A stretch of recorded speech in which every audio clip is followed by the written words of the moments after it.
Hey, I'm here with Tanya Dean and Charlotte Jones to talk about Hope for Hearts, a wonderful ministry that helps single mothers in Floyd County. 4 years ago, Tanya asked me if I would be interested in volunteering with Hope for Hearts, and I learned how Hope for Hearts is a nonprofit ministry for single mothers impacting struggling, hardworking moms in our community. It's an organization that I felt personal connection with because at one time I was a single mother. I know how hard it is to work full time and raise two kids. I would have never been able to do it without the help and love of my parents, but not all single mothers are fortunate to have the support of family to help them. That's why Hope for Hearts is such an important ministry. So, Tanya, I'll let you tell us a bit about yourself and give us a glimpse into why you started the ministry and how single mothers have touched your heart. Thank you so much, Erin. Well, first of all, I just want to thank you for inviting us to be on this and be able to share our hearts about this nonprofit. You have been such an invaluable part of Hope for Hearts. You have a very personal history, a personal story that really does make you such an important part of what we do. And so I just want to thank you. I want to thank you for that. You have such a compassionate heart, and you've just given us a lot of understanding. And so thank you, thank you, thank you. So yes, my name is Tanya Dean, and we moved here to Rome about 17 years ago. I have been married to Mark Dean for 25 years. We have two adult kiddos and lots of fur babies. And I taught women's Bible study for years. I've really just loved that, have such a heart for women. I also have a Facebook page, Instagram page, and a blog, Deeper Living Ministries. And this is a way that I encourage women through devotion style writing, blog posts, videos, but again, just have always had a heart for women. In 2012, I met a single mother with two kiddos and just began spending time with her. And over the course of that time, really felt like God was calling our family to invite her to live with us for a time, help her get on her feet. She was in a very unhealthy and a very unhelpful situation. And so we invited her to come and live with us. And it was then that I really just saw the hardship firsthand. She was working extremely hard, could not have worked anymore. And it was just never enough. Never enough. And in fact, if anything was an extra expense, such as her car needed repairing, and she just didn't have the funds, they just were not there. And it was not because she was spending it on anything lavish or extra. She was spending her money on everything that she needed to help her and her children just survive. And so if that car could not be repaired and she didn't have the funds to repair it, then she was looking at possibly losing her job. Then after you lose a job, you might lose your home. And then after you lose your home, you might lose your kids. And so it can go very quickly. And yet so many of our moms are just these wonderful mothers. And yet something like that could cause just devastation to them. And so it really just opened my eyes. It opened my heart. And so I think it was just in that really burdened me and pressed me to begin to help, at that time, just her. There was not an intent at that moment to have a nonprofit or anything like that. It was just a need that needed to be met, and we were meeting it. And so I think that's kind of how this whole thing got started, was just honestly God breaking my heart for what breaks his. Okay. Charlotte, you want to take a second to tell us how you got involved with Hope for Hearts and how special this ministry is to you?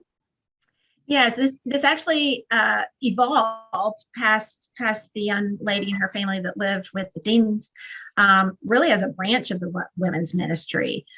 So I was already involved in that component, and it just sort of evolved. I mean, the Lord just kept bringing these women to us, and we were trying to see, what as a group we could do through our ministry.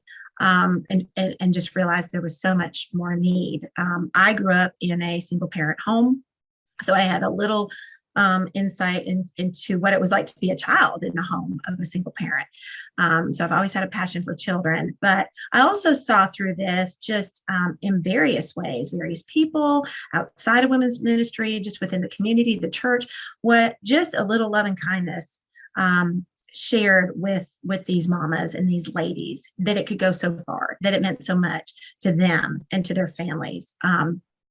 And also, kind of the flip side of that, seeing others in the community get excited, seeing others in the community donate to what evolved into Hope for Hearts nonprofit ministry was just very exciting. So being a part of just something bigger than yourself and knowing that the Lord is leading it, that was exciting. Yeah. Okay. Tanya, can you describe your area of expertise and what makes Hope for Hearts stand out from other ministries? Okay, so gosh, there are so many wonderful ministries out there. There are so many nonprofits out there that are helping, and so I've been so encouraged to meet those and to see how many people are being loved on and cared for, just people working extremely hard to help. I think for Hope for Hearts, I think I would say that what maybe distinguishes us is a couple of things. I think one thing is our demographic.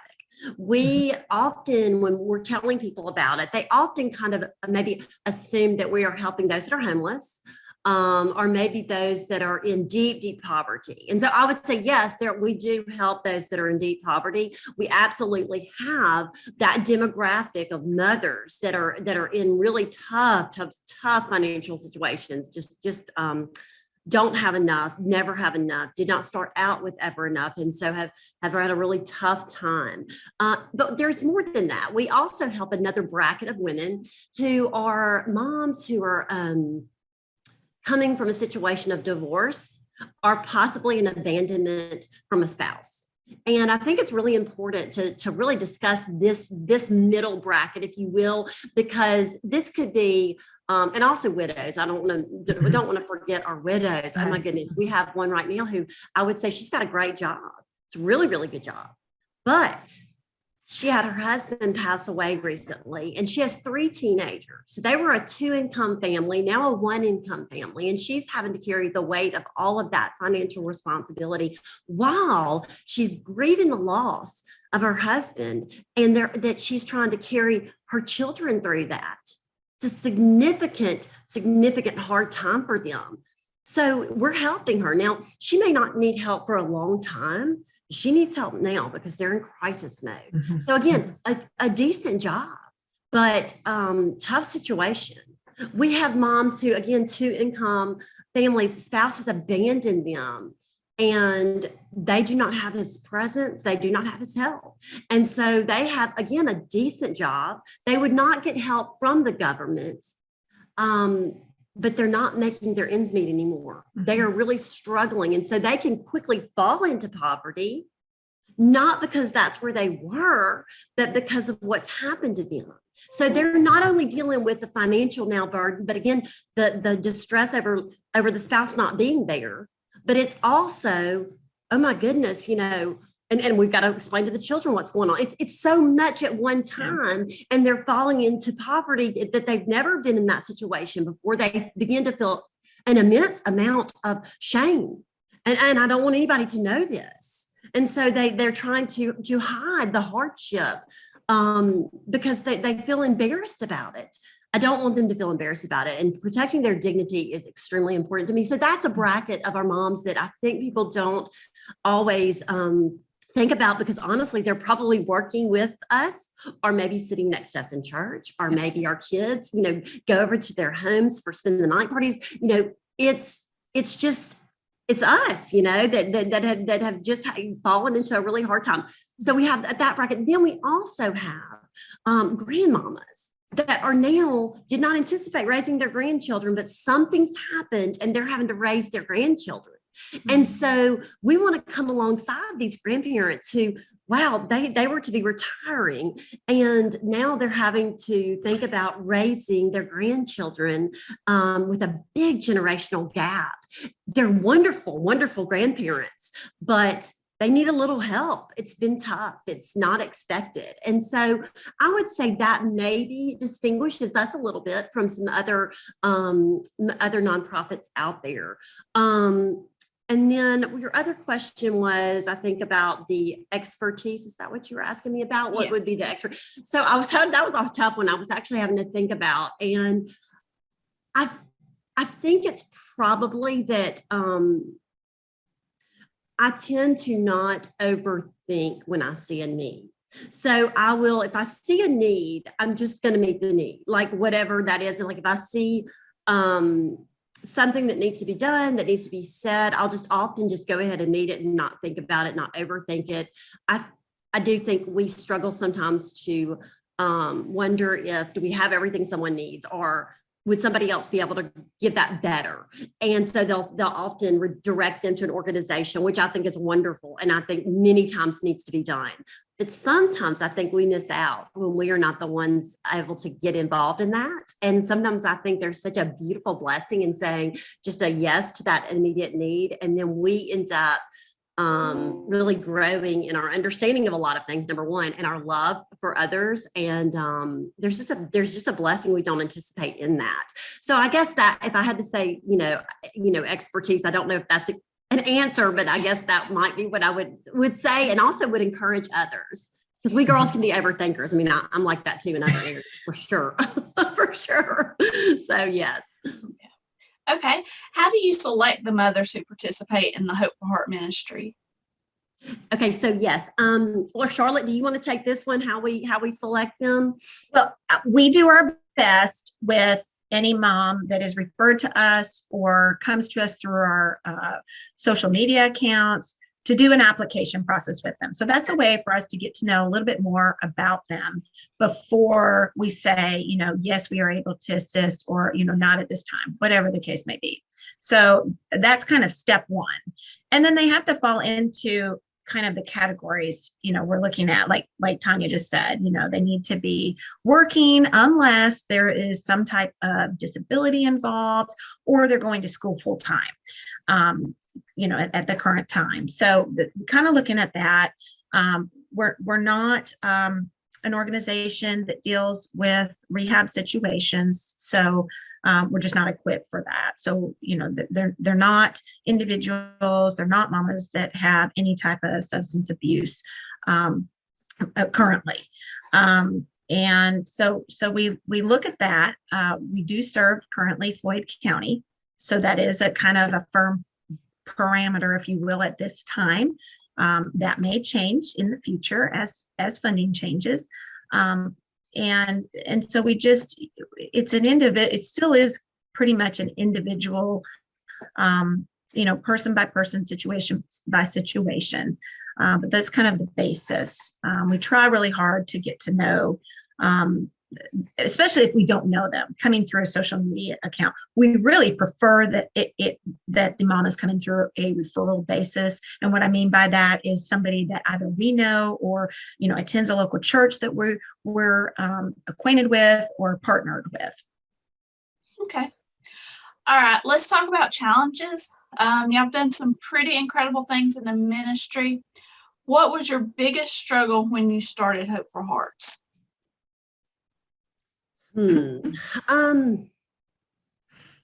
I think a couple of things, gaining their trust. Like I said, our demographic of women is different, and our mothers work extremely hard, and they do not want to ask for help, and they worry that that they can't do it all, but yet they don't want anyone to know how hard it is. And so gaining their trust to let me help them, to let us help them, was a challenge I did not foresee. I thought, we would offer help and they would just jump on it. And that was not the case. I am very big in protecting their dignity because of this. They have lost a lot of confidence, and sometimes they never had confidence. And that bothers me. And so I'm very, very, very kind of a mama bear to them, in the sense I am going to protect their dignity. They are working very hard. They have been through very difficult things. I want respect to be given, proper respect to be given. I want them to be honored. And so because I see because I do see them and I do hear them and I do understand the best I can of why they don't have that confidence sometimes to kind of sometimes give themselves a pat on the back, if you will. Like, you know, they feel so much responsibility for everything. And so they carry a ton of guilt that is not true guilt. It's just the guilt of a mama's heart that I wish I could take away, because I believe it robs them of a lot of the confidence I wish they had. But so I think to answer your question, I really think one of the hardest and unexpected things was just gaining their trust and letting them know that I will do my very best to be a voice from them for them that is going to hopefully explain to a community who they are in a fair way, and to be very careful to always very much guard their and honor their dignity. So I think that trust component was not anticipated. So Okay. Yeah. What has been your most significant aha moment? Okay, so that was a fun question. When I saw that, I was like, okay, hold on, let me think about this. The aha moment. Okay, a couple of aha moments. Okay, so I will, because I did once I started thinking, I was like, oh yeah, that was one too. Okay, so the aha moment I think would be that I did not realize, how hard they were working and how it was never enough. I assumed they were working. I didn't really question that. But when I saw how hard they were working and it was just not enough and what that could cause, that was a big, oh my goodness. Oh no, like we have to get involved. Like it's not an option. Like this is not right. And so that was one aha moment. The other aha moment was when I've always believed in the family unit. I've always believed in the role and the importance of mom, dad, husband, wife, always. And you can believe those things, but man, when you start getting into the lives of others and you see things confirmed in real life, it just strengthens that conviction. So some of the spouses have abandoned the role. Then we have some where mom divorced because of addiction, because of adultery, because of whatever that might be, that absolute abuse. Oh my goodness, valid reasons to divorce, 100%. But just for a moment, the spousal abandonment. When a spouse abandons his role, when he abandons his role as husband and as father, there are so many consequences that I have just seen with my own eyes that absolutely just breaks my heart. We live in a kind of a culture and a world that is told, hey, you do you, boo. You go meet your personal needs. You're worth it. You're the most important thing. We are validated in this kind of thinking through the society, through television, through sometimes friends. It is social media. It is press. It's all about you fulfilling what you need personally. But this is not true. It's a joke. It's not right. And it's destroying families. The reality is, we have an importance that goes far beyond just meeting our own needs. We have a value that we were to give to our families, our communities, that goes far beyond just us meeting our own needs. And so it is heartbreaking to me, because when I see these fathers leave and abandon, I see little boys and girls who are shattered, who are angry, who become extremely depressed and extremely anxious. Children who now feel a responsibility, not because of what mom is doing, but a responsibility of now I've got to pick up what he's left. Young boys feeling like I've got to fulfill a role now at 7 years old. It is not right. I see a family all of a sudden, and a woman and teenage daughters and little boys become bait, if you will, for bad people. things begin to happen because the protector has now left. So now bad people come in and do bad things because the protector has left. So when you begin to see this, and again, this is in the situations where it's not abuse, addiction, or adultery, where mom had to leave. This is when dad has left. Now he could leave for another person, but my point being is that we are living in a society that supports such actions. And so I think it's extremely important for your listeners to hear this is destroying so much more than just a relationship between mom and dad. It's going far beyond that. So I think that was probably it for me. Okay. All right. What's the one thing that keeps you going and encouraged with this ministry? Mom and kids, for sure. Charlotte, after this, you may say something else, but I think the mother and the children, we do get very involved. And so I get to know them. We keep our numbers small because we believe that to really go deep is sometimes not going so wide. People like big numbers, but we're trying to go deeper than we are wider to make significant changes and differences. And so the mom and the kids, when I get to know them and love them, it's just, it's very inspiring, and they are appreciative, and they are so appreciative, and it just moves your heart a lot. And so I would definitely say the mom and kids. I would also say, obviously, my faith is critical. It is what keeps me going. It is what keeps me encouraged. It is what strengthens me. And also it is what gives me ideas and insight into what to do next and where to go. And then of course, my husband, my kids, and Charlotte, my team, y'all, it's a big family. Okay. Charlotte, you want to add to that? To keep going in the ministry slash nonprofit. I think it's such, the ministry maybe sometimes, and nothing's easy, let's just be real, when you come upon something that you're meant to be a part of that you don't yourself create. So knowing that seeds have been planted and whatever takes place with that.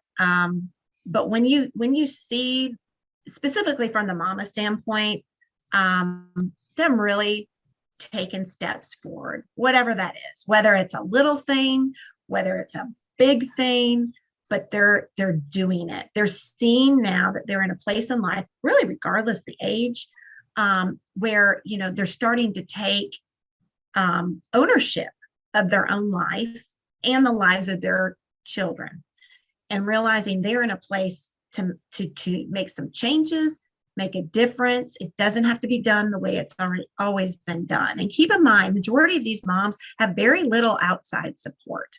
Or if there is family, let's say, or friends involved, they are not ones pushing them forward.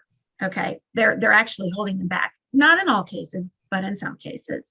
And so to be there as, really that mentorship role, to be a listening ear, to guide, to offer suggestions, and those that really take that information. And we're not asking them to do that. It's their choice, but really taking that step forward to be in a different place tomorrow than they were today. That's one part. I would say the other part are our donors. I get so excited when, and Tanya can confirm, we've had people, we don't even know who they are. Yes. Just mail a check, Tanya will open up the mail and there's a check and we don't even know who they are. That excites me because somehow, some way, the message has gotten out to individuals or groups or even a business or two that they want to be a partner in this. That's exciting. That's motivation to keep going and doing the best we possibly can do with those resources and donations that have been given. So that excites me. Yes. Okay. All right. A nonprofit ministry like this one takes money and donations to run. How do you raise the funds to help support single mothers, and how can people donate? Okay, so great question. We try to keep that message out there through social media, Facebook, Instagram. We also will go and speak to different churches. We have had some local churches, Calvary Baptist Church, Northside, Life, West Rome Baptist Church, several churches to just step up and step in. They are eager to help single mothers and their children. The churches have been so eager to help. And so we have just, oh my goodness, that has been a gift, a real gift. So we go and speak to churches if they are interested in that, and can set up tables or whatnot to provide information. We love to go to local businesses and share about the ministry. And we have found those that have been interested have just been so helpful in just wanting to really know specifics on how to help. So mainly through social media. We have a website. Our website is actually right now getting kind of a new facelift, and it will be, you can still see the older website, but we're going to be soon within the next week or so, giving a little bit of facelift. So that's going to be fun. We're excited about that. So definitely the website. And there are ways to give through that website. There is a PayPal button on there that you can push and give. You can write checks to Hope for Hearts and send to our address, which is 3 Central Plaza Drive, Box 310, and that's Rome, Georgia 30161. And this is these are all tax deductible. We are just very, very thankful. It's something we absolutely need because the needs are great. So those are a couple of ways that you can help to give. But we really love the opportunity to come share with businesses and churches. I think that we like to share some personal, we don't share information of who the moms are, but we do like to share some personal stories. So that lets kind of them know the quality of women that we get to surround ourselves with and love on. Okay. I would add to that, any community event that we have spoken at before that would be interested from the aspect of ministering to families, women and children. We've done several of those. Tanya has spoken at several events. I would also put out there, we've also had local businesses be interested in having a, if you will, Hope for Hearts Day or event in which they give a percentage of proceeds back to the ministry. We've done that in a couple of businesses locally as well. So lots of ways to partner with Hope for Hearts. Okay, and I'll put all the links and the information, address, and everything. So yes, I'll get all that to you. Okay, and I'll put this comments on posts. So okay. I want to give the listener some idea about what it takes to run Hope for Hearts. What does your team look like? Okay, I'm so thankful, Mom, for my team. Listen, I've got the most beautiful, wonderful women. I can't even believe who I get to be around and work with and learn from. I have a phenomenal team. So my team is gifted in we're just gifted in different ways. Some of my team members are just great with social media, and some are great with marketing. Some are great with fundraising. Some are great with mentoring the mothers and really stepping in and getting their hands involved and just checking in on them and what can we do to help and guiding and so we just have all kinds of ways to get involved and help, from those that want to really be involved in the day-to-day lives to those that really want to work maybe on the website or the technology end or the fundraising end. There's just so many opportunities, but my team is just, oh my goodness, we all I just love them. I have such a great group of women. We're just very like-minded in our desires to make a difference and to help to love on some great families. Okay. And I would put out there, the entire team is volunteer based, and so amazingly so, we do get a lot done with that component. That's right. Did I not word that right? You might need. No, you did. That's exactly right. Yeah. Sorry. No. And in that, even we have quite a few that have full-time jobs. That still, that's the exciting thing. That's another exciting thing. I got excited at our last meeting. I mean, there were multiple women there that came for their lunch break to, meet with this team and then went back to their full-time job. That is exciting. So really any amount of time that somebody feels they can give, that's passionate about ministry. I mean, it takes a crew really to do what we do, as well as navigate the nonprofit side of it. And you may want to delete that, but honestly, Erin, we're learning. We nobody on this team really thought, oh, I'm going to be a part of a nonprofit one day, and this is what it looks like. We're learning. I think that's important to know that we are all volunteers. Yes. No paid staff. Yes, no paid staff. None of us. All right. So what do you enjoy most about running Hope for Hearts? What do I enjoy most? Yeah, I would say it's yes, being a part, kind of what Charlotte has alluded to, being a part of something that's bigger than us, something that is so cohesive and community led and driven, and seeing just people come together to help other people. It's inspiring, and it's extremely encouraging. So definitely that. Okay. All right. What's the most challenging part of running Hope for Hearts?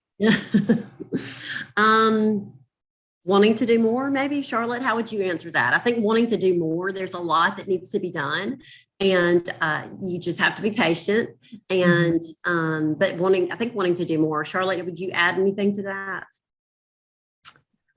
Yeah, and I think never having navigated personally this side of things, as far as even the administrative of a nonprofit in general, whether whatever title it has, I think everything is so new from that aspect. Loving on the moms, mentoring to the moms, helping out the moms. It's kind of something we've sort of done from the get-go, but when we transferred to the nonprofit, I think just the high learning curve of everything at once. But we have an amazing team. We have amazing resources, that have been part of that all along to assist. So one piece of advice to someone wanting to make a difference in the community. I would say, don't overthink it. Don't overthink it. You are so important to this community. And your life is meant to be shared with others. And so, just meet the need that is in front of you, and try not to overthink it too much. You're far more equipped than you realize, and chosen to meet that need, whatever that might be that you face that day. Okay. All right. What's your go-to source for inspiration and encouragement? Well, let's see. I definitely, obviously, my faith, that's a huge part. And also maybe my friends, my team, they are so encouraging. So I would say that, and just listening to what others are doing, that always is encouraging. Seeing what others are doing in our community, that's always very helpful. So, okay. Charlotte, what would you say about that? I would say Tanya. That's a no-brainer, but don't put that either. No, Tanya's great at keeping us encouraged and inspired. We help each other. Okay, I didn't really think about this question. I